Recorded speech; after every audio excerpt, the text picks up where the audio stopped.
This is section 5.3 called double angle formulas. So we've dealt with some angle sums, angle differences.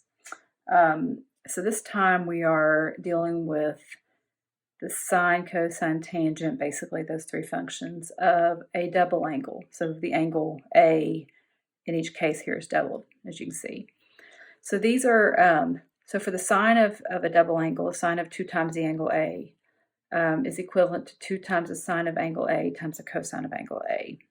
So these are equivalent. It's an identity. That means they can be interchanged anytime. That's true for all values of A. Notice cosine of a double angle has 3 different forms, and all of these are equivalent. They're all identities. They can all be interchanged at any time. So cosine squared of A minus sine squared of A is equivalent to the cosine of 2A, 2 times the cosine squared minus 1, and 1 minus 2 times the sine squared. All those are interchangeable. And then for tangent of a double angle, 2 times the tangent of A divided by 1 minus the tangent squared of A. All right, so we're going to look at the first example. Asks us to prove that 2 times the sine of 2x is equivalent to 4 divided by tangent x plus cotangent x. So I am going to start with the right side because I feel like it's a little more going on here. I can do a little more simplifying and stuff, but I want to keep my eyes the whole time on this side. And I do see a sine of a double angle here. So in my head, cover the 2 up. This I know is equivalent to this. So if I can get this into this, the next step is to that. So that's good. That's where I'm heading. Okay, so let's start. Now 4, there's not a whole lot I can do with 4, so bring it down. And about the only thing, these aren't squares. There's no Pythagorean identity you can do, but I can do a ratio identity, because remember this tangent is equivalent to the sine of the angle over cosine, plus, and cotangent is the cosine over sine. It's just the reciprocal of the tangent. All right, and so from here to here, pen's running out of ink, try this. From here to here, this was just a ratio identity substitution. All right, my next step probably, if I have 2 fractions that are being added, is to go ahead and add those fractions together. Let's just simplify by combining those. So, all right, so in order to add these 2 fractions together, they have to have the same denominator. So the easiest thing to do would be to make them both be sine x cosine x. And to do that, I would need to multiply the left fraction by sine and the right by cosine. And I can only do that if I change the denominator. I have to change the numerator in the same way. And likewise here.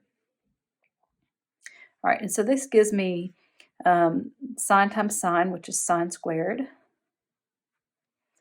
plus cosine times cosine, which is cosine squared. And the denominator, both of them, is sine x cosine x, so I will go ahead and combine this together into one fraction. So when you add the 2 fractions together, this is our combined fraction. So I'm going to say from here to here, all I did was add the fractions. All right, next step.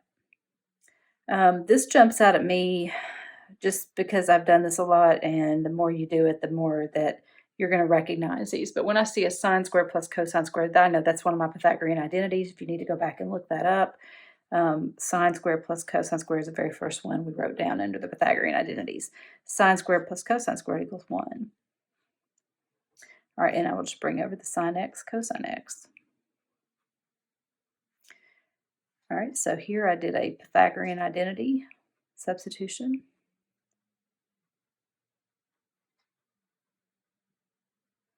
All right, and at this point I have basically 4 divided by the fraction 1 over sine cosine. All right, and so to do division by fraction, we would just multiply by its reciprocal. So let's flip this over. Sine x cosine x over 1. I don't really need to put it over 1, so I basically end up with 4 times sine x cosine x. Now, remember where I'm trying to get to. I'm trying to get here, but this, the sine 2x is the same thing as this, so I'm getting close. This looks a lot like this. It's just a 2, not a 4.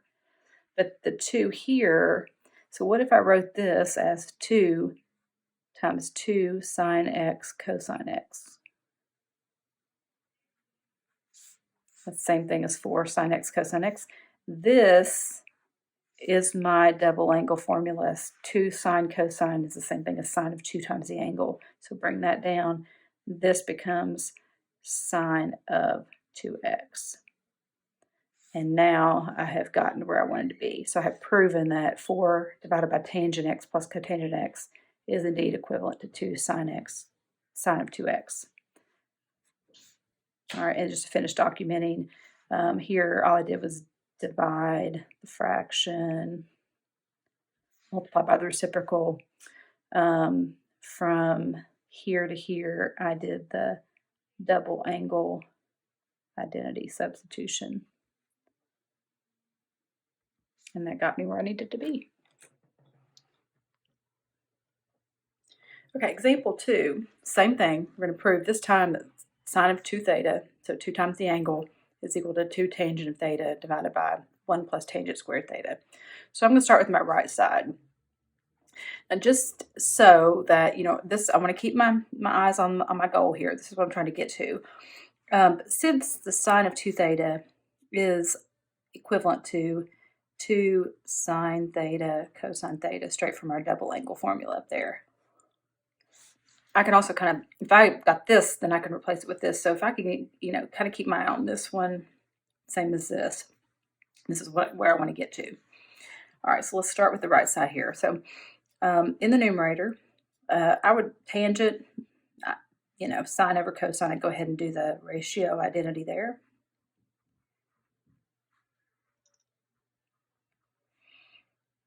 And in the denominator, 1 plus tangent squared. As soon as I see the function squared, think Pythagorean identity. So if you have to go back and look at those, 1 plus tangent squared is equivalent to secant squared. So right here I have done a ratio identity, and I've substituted a Pythagorean identity. So all I've done so far is replace this with an equivalent identity. Okay, so at the next step, secant, what if I break that down into its reciprocal? So I could write this as 1 over cosine squared, because secant is a reciprocal of cosine, cosine's reciprocal of secant. And so basically, I have a fraction divided by a fraction, so let's just do the division. Let me put a note here. This is reciprocal identity. So this is like saying 2 sine theta over cosine theta. So if you're not, you know, confused on that, the 2, it's like 2 over 1. So the 2 is in the numerator, 2 times sine. Multiply, so when dividing by a fraction is the same as multiplying by the reciprocal of the fraction, so I'm going to flip this one over. And since this is the numerator, it's the denominator, there's a common factor here that cancels or divides out. That leaves me, since I had cosine times cosine up here, that leaves me with still a cosine. One of those cosines divided out. And so look at what I have at this point. 2 sine theta cosine theta, keeping my eyes on the goal, because if I have this, then I have that. Because this is just the double angle formula. This is equal to 2 sine of 2 theta. Or not, I'm sorry, sine of 2 theta. Scrap the 2 there. 2 sine theta cosine theta is equal to sine of 2 theta. And I have proven what I set out to prove. So just some identity changes here. Change this to its reciprocal. Did the division, dividing by a fraction, multiplying by reciprocal. Just did some simplifying. And then the double, this is using the double angle formula.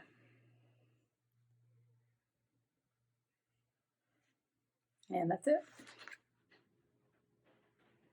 All right, example 3. So this time we are asked to find the cosine of 2 times the angle, given that the cosine of the angle is -3/4. All right, so let me start with cosine 2 times the angle. Now, I know what the cosine of the angle is. I don't know what cosine of twice the angle is.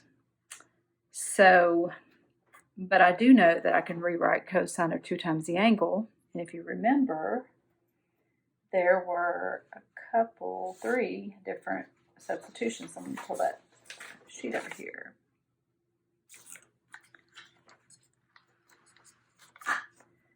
So for the cosine of 2 times the angle, I could use any of these 3 representations for it. Now, how do I know which one I wanted to use? Well, technically I could use any of them, but if I use one of them that has sine in it, then I'm going to have to, from this, find the sine, and that's just not hard. It's extra work that you could avoid if you use the middle formula here, the 2 cosine squared minus 1.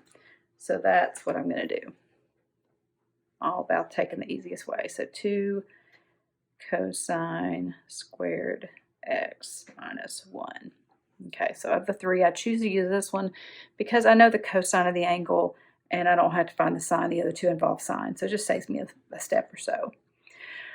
Okay, so all this comes down to is, remember that this is the same thing as saying the cosine of the angle squared. If you write it this way, it has to be in parentheses, otherwise it looks like the angle is squared, not the cosine of the angle being squared.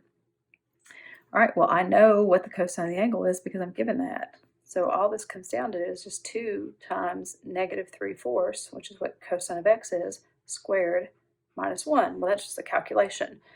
And so 2, let's go ahead and square negative 3/4. Negative 3/4 squared is positive 9/16 minus 1.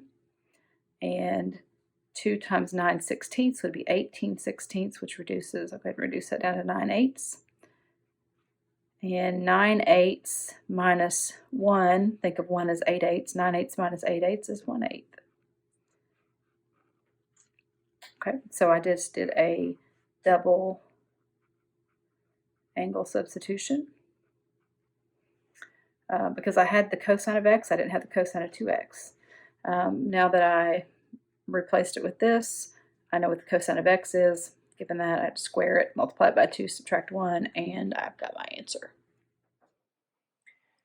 All right, 4, we're back to another one where you have to prove, and this looks kind of intimidating. So I just kind of, let's just look across it here. So I have the sine of 2x. Now right away I know that is a double angle. I can substitute for that. All right, and so let me, got the double angle there, double angle there. Let's start with the more complex side and work down. But let's replace, remember that sine of 2x was equal to 2 times the sine of the angle times the cosine of the angle. So sine of 2 times x is equivalent to this. All right, and then I'll just bring this down for now. Okay, so now I'm looking at this, trying to get to this. Now, one thing that stands out to me is in each one of these terms, I see some common factors. When I see common factors, I want to pull that common factor out.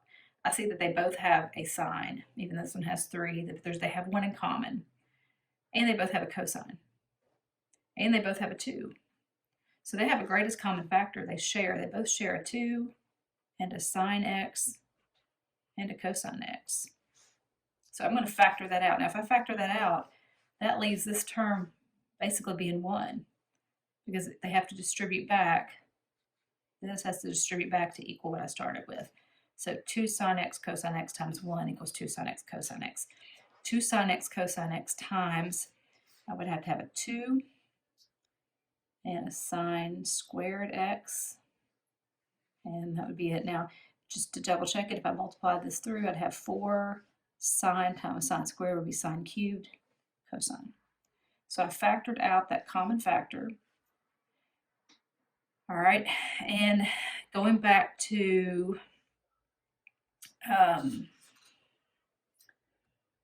this, if you look back at your double angle identities, this was one of your identities that would replace the cosine of 2x. Let me flip it back over there so you can see that. So there's so 1 minus 2 times sine squared of the angle is equivalent to cosine of twice the angle. So I could replace this with cosine of 2x. Okay, and then I bring this down to 2 sine x cosine x times cosine of 2x. All right, also remember that 2 times the sine x cosine x is equal to the sine of 2x. And now I am where I want to be. So I did a first step was just a double angle substitution. Second step, factored out the GCF. Third step was another double angle substitution. And fourth step was another double angle substitution. So a couple, if I replace this was a double angle substitution, and then so was that one. All right, let's look at example 5.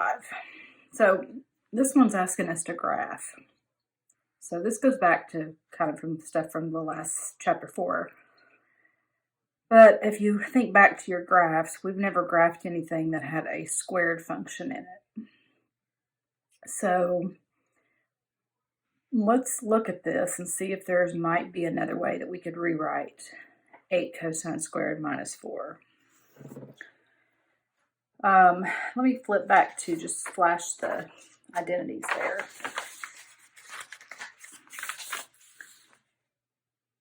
All right, so let me look at these.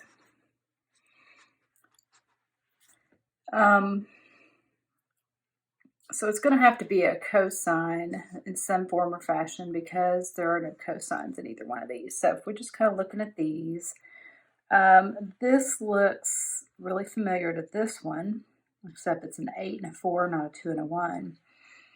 But what if I could factor, I see the common 4 that both of these have. They both have a common factor of 4. So let's rewrite this. Let's factor that 4 out. So that makes this 2 cosine squared x minus 1. So I just factor to the 4. That's 8 cosine squared minus 4. All right, and here I go. So here is my 2 cosine squared x minus 1 is equivalent to the cosine of 2a. All right, so I don't need that anymore. But I'm going to replace this with cosine of 2x, such the double angle identity substitution. And there's 4, and break that down. So, so by just factoring in a 4 and replacing this with its equivalent double angle, I've got something I can graph. So remember this. This is the same thing. This is exactly what we just got through working with in chapter 4. So we can graph that. Okay. So, well, we're looking at a cosine graph whose amplitude is 4 and whose period is 2 pi divided by 2. Remember 2 pi divided by b. This is my b. So let me set my graph up over here. We'll sketch it. We want to graph it over the interval from 0 to 2 pi.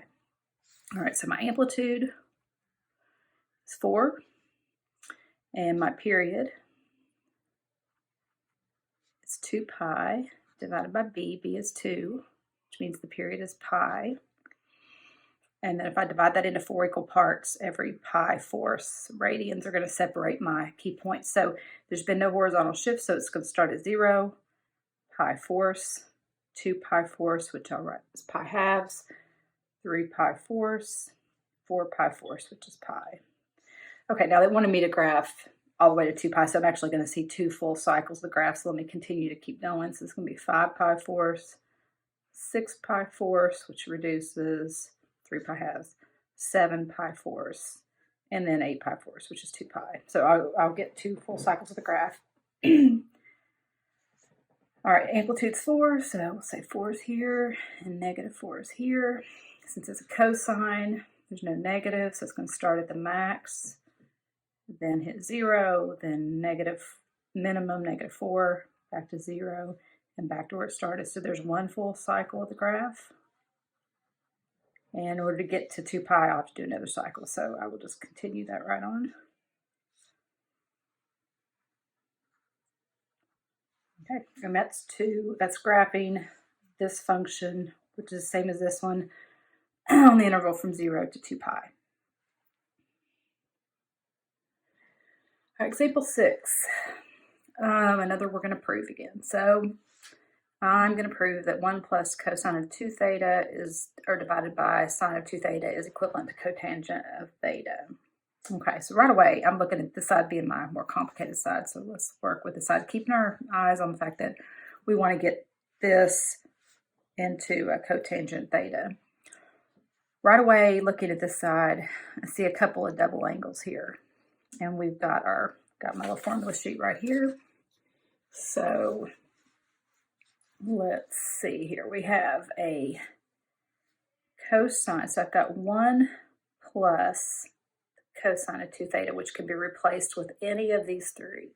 Now, which one do I use? Well, let's finish at the bottom here. Sine of 2 theta, there's only one choice. So this is going to be 2 sine of theta, cosine of theta. All right, so do I want to use for cosine of 2 theta, do I want to use the first one, the second one, the third one? And the answer is it honestly makes no difference at all. They will all do the same thing.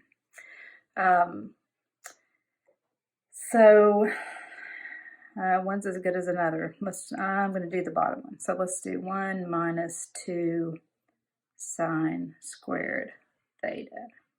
But if you use this one or this one, you could still get there. They're all equivalent to cosine of 2 theta, so any of those substitutions are fine. Okay, well, work down here. So I've got 1 plus 1, so we'll go ahead and say 2 minus 2 sine theta.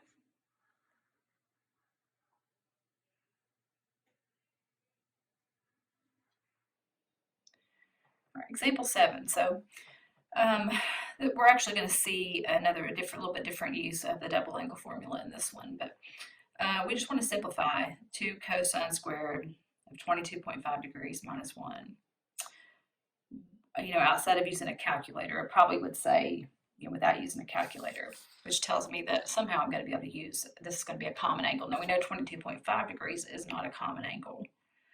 But I do notice that with this being my angle, 2 cosine squared theta minus 1, where theta is 22.5 degrees, this looks familiar to me.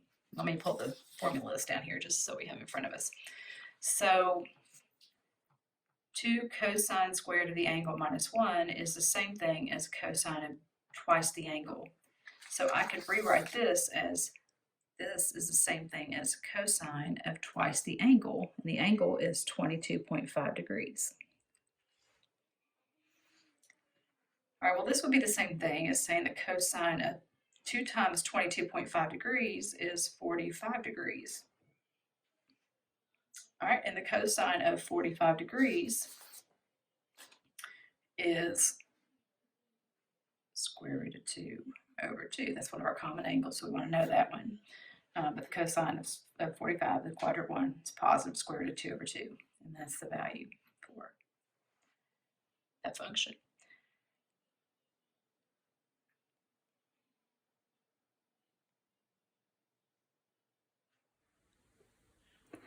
All right, last example. This is example 8.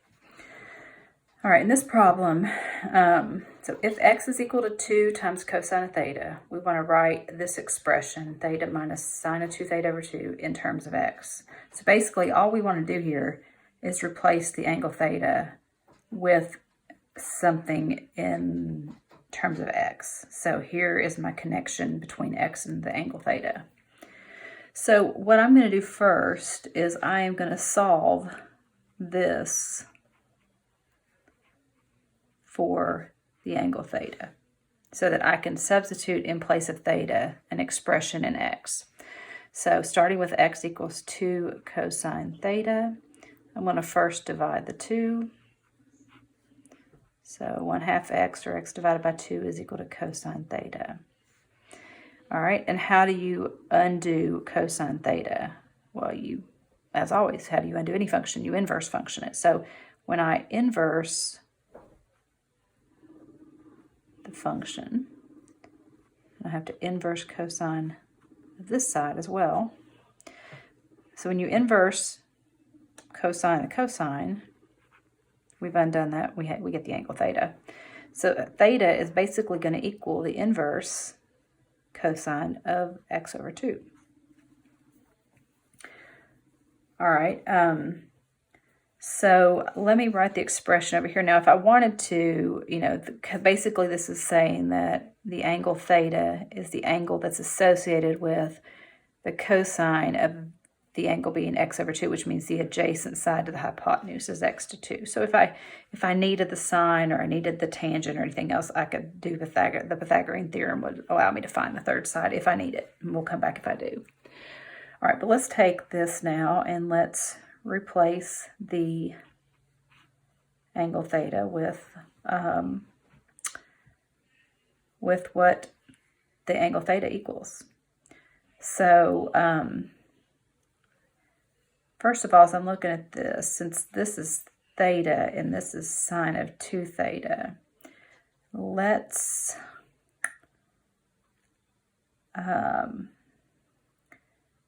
go ahead and use our double angle formula here. So remember, this can be changed by the double angle substitution for sine of 2 theta. This is right here, sine of 2 theta, 2 sine theta, cosine theta. So this would be the same thing as 2 sine theta cosine theta over 2. Oh, minus, my bad. Not equals, minus. Okay. All right, I can interchange theta with inverse cosine of x over 2, and then that will be in terms of x. Now here I can divide out the 2's.